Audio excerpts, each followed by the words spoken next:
Hey everyone, and welcome to today's video, and we have now gotten a full 30-minute look into Splatoon 3 during the brand new Nintendo Direct, which, in the brand new Direct, Nintendo offered a deeper dive into the world of Splatoon 3, detailing what's coming at launch and what's expected over the next 2 years of post-release content. That's right, Nintendo have now confirmed more paid DLC that will be coming soon. So here's everything new and confirmed for Splatoon 3 from the Nintendo Direct, and here's 13 things you missed. Obviously some things you may have already known yourself, so if there's anything I've missed, just please tell me in the comments and pass it on to your fellow gamers. So starting off with number 1, we now know Splatfests are returning, and we have brand new idols in Splatoon 3, but this time the morning announcements will be hosted by the Deep Cut Trio, including Fry, Shiver and Big Man, who's obviously the best of the trio. The Splatfest multiplayer events will return, but with a 3-team, 3-theme twist, as in 3 teams actually fighting off against each other using yellow, blue and red, which is just awesome in my opinion. The first Splatoon 3 Splatfest will be rock, paper, scissors essentially, and will begin on August 27th during the brand new global test fire that will be taking place. And we also know the length of Splatfests. They will be a total of 48 hours long in length.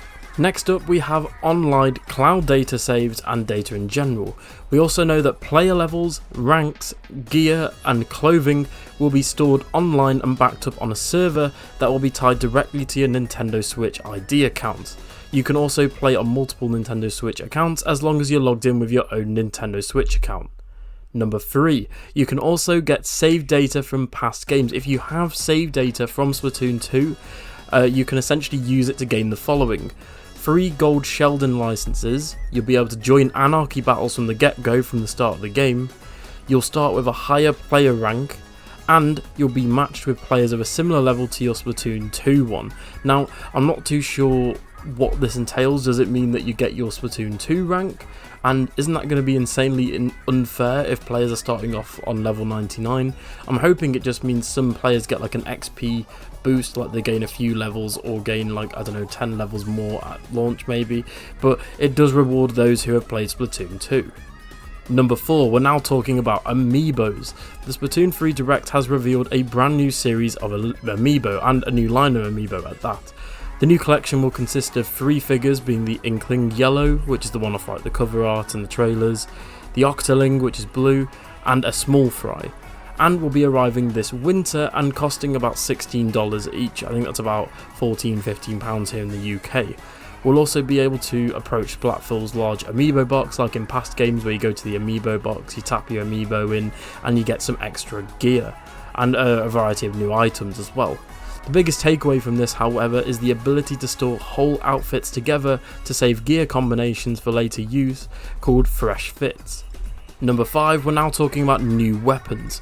All previous weapon types from previous Splatoon games, so Splatoon 1 and 2, will return for the 3rd game, but there are at least 2 new additions, being the bow weapon, which is essentially the Tri-Stinger that fires a spread shot of paint that can be charged up for a powerful shot. It can be fired horizontally or vertically, and we have the Splatana wiper, which is a windshield wiper / katana sword that sends out waves of ink as projectiles. It can also be charged up for a powerful slash. But that's not all the news we have. We also have new special weapons which can be earned over time during matches. These include the Tacticooler, which is a refrigerator full of stat boosting beverages, which include like extra ink, extra spread, extra damage, extra speed. I think it's random, but I don't know if it depends on like the colour or can you get. It's currently unsure. But we also have the Wave Breaker, which is essentially a sonic emitter that deals damage over time. It essentially sends out like a wave along the floor, and if you're hit by that, it deals damage. And the Reef Slider, which is a shark-shaped floaty that essentially players ride and slide across the floor with, then it explodes, and it's just so cool. And we also have returning ones being Tenta Missiles, Inkjet, Inkstorm, Ultra Stamp and the Booyah Bomb from previous games, being Splatoon 1 and 2. Number 6, we have item lockers. Splatoon 3 will also allow us to buy items such as fans and skateboards to display in lockers. We can also show off gear as well as clothes and lots of other things as well. These items can be purchased from a shop in Splatsville, the main hub area, called Hotlantis, which is run by someone called Harmony. It's really weird. In the direct they described it as the owner of the shop has essentially left, and Harmony is someone who goes to the shop quite often, so she's actually taken over the shop as the owner hasn't returned. So maybe this is a character from the main story. It's someone that we've already met. I reckon we will have a hint of this maybe in a sunken scroll in the story, maybe, or maybe it's told directly to us in story mode, or if you're talking to one in Splatsville, maybe. Next up, which is something I'm super excited about, is photo mode. In photo mode we can also take snaps of our characters, surroundings and other things in general. These photos can be shared on social media via the Nintendo Switch app, sent to friends, or used as decor in the lockers. You can actually take your picture and then put it physically in the locker, which is really cool in my opinion. But one thing I also forgot to mention is that we'll be able to do emotes in photo mode, as well as I think in just the game in general. It looks like we'll be able to do emotes. We saw characters dancing, we saw one inkling even dabbing, so maybe we'll see more emotes added over time in updates as well. Number 8, I'd like to talk about some new stages. Some of these I've already talked about in past videos, so I do apologise for that, but Splatoon 3 multiplayer will add a host of new locations to the series. I've already discussed some of these, but let's go into them. We have Scorch Gorge, Eel Tail Alley, Mincemeat Metalworks, and Undertow Spillway. We also have returning stages from previous games, including Museum del Alfonso, Hammerhead Bridge, and Mahi Mahi Resort. But Nintendo promises 12 stages at launch, which I think is a really good number, with more coming in free post-launch updates and DLC, like basically free updates. But I can't wait for the new stages to come. I'm probably going to get loads more returning stages from Splatoon 1 and 2, so I really can't wait for that. Next up is customization. We all know Inklings are really fashionable, and we know that customization is such a big feature in Splatoon. But Octolings and Inklings at the Splatlands will have plenty of fresh styles to, well, stay fresh. Retailers such as, I think it's Naut Couture, which is run by Gnarly Eddie, which I just think was a really cool character. We also have, oh god, I can't think of his name, it was like Gel Le Fleur, who sells tops. Obviously Gnarly Eddie selling like hats, masks, like basically all headwear.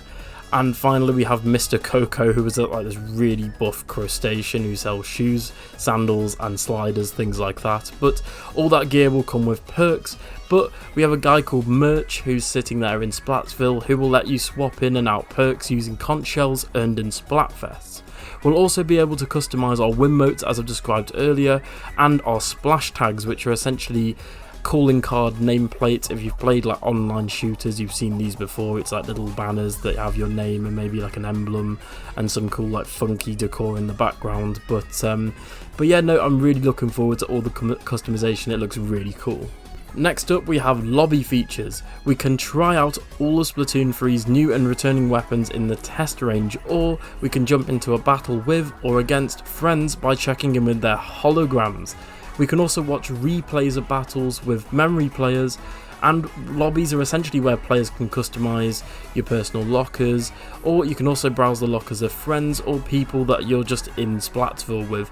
I think this is where we'll also be, if you can check out people's lockers, you may be able to buy their clothing using conch shells maybe, or order it on the app as you could in Splatoon 2, but we'll have to wait and see on that.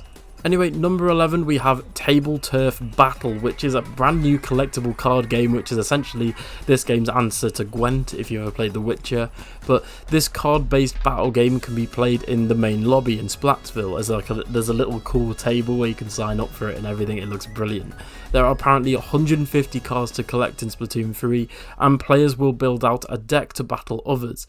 Every player will be gifted an in-game starter deck, plus you can probably earn more using amiibos and other means just by playing the game, so that's really cool in general. Now, we have free and large-scale paid DLC coming. Nintendo has promised at least 2 years of post-launch support for Splatoon 3, which is really nice, with new gear, weapons, maps, stages and other additions as well.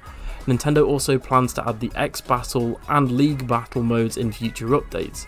X Battle is unlocked after attaining an extremely high rank in Splatoon 3's Anarchy Battle, which is the essentially League ranked mode, and obviously you got League Battle, which will let which basically, it's hard to explain, but you essentially battle every 2 hours, and you get results based on your Anarchy battles. It's pretty cool though, to be fair. Like, I'm just really excited we're getting paid DLC, and obviously they're keeping all of the competitive aspects of multiplayer there, because essentially that is what keeps Splatoon going. I mean, the free weapons and the updates, I just really hope we get some crazy things. A really cool idea for me is if we got maybe some third-party stuff, so maybe like a Pokemon-themed weapon, or some Metroid-themed gear, like Super Mario, Animal Crossing themed gear. I think that would be really cool, but again, I don't know if something like that could happen. I really hope it does. And finally, I'm going to talk about Salmon Run, and obviously it returns but bigger than ever. Splatoon's take on Horde mode, which is essentially Salmon Run, lets 4 players team up to collect power eggs from enemies called Salmonids. Now, I feel like one thing that I really wanted was the mode to evolve, because in that first trailer they showed off, it didn't really seem like a whole lot had changed with Salmon Run, but one thing that they've added, it's just really cool. There's a new mode in Salmon Run where essentially the Salmonids have actually invaded Inkopolis, and you have to defend. You basically play Salmon Run, but I think it's on the multiplayer maps, which is really cool. We have loads of new Salmonids that you can fight against. Called, I think there's one. I think it was the Slamin Lid was one of them, and you also have Big Shot, who's a guy who shoots like bowling balls. But we also have like the Kaiju Salmonids, as I'm going to call them, but I think they're called King Salmonids. They're basically, at the end of the 3 or 4 waves, you get a final wave. You have a chance of getting it, so it's random. You get like a final wave where a big Salmonid comes in and just wreaks havoc, but you have to essentially have like egg launchers on your back, and you have to shoot eggs towards it to damage it. It looks really cool, but yeah, no, it just Salmon Run actually looks more developed, which is what I wanted. Hopefully we get some more backstory with Grizzo as well. That's really something that I was looking forward to, but I'm glad they didn't really spoil it in the direct. But anyway guys, thank you so much for watching. That's been 13 things that you've missed from the Splatoon 3 direct. Obviously, if I've missed anything, or if there were any news I didn't cover in this video, please tell me in the comments below. Thank you so much for watching, and for more Splatoon and Nintendo content, stay subscribed and like the video. Thank you so much for watching, and I'll see you guys in the next one. Bye.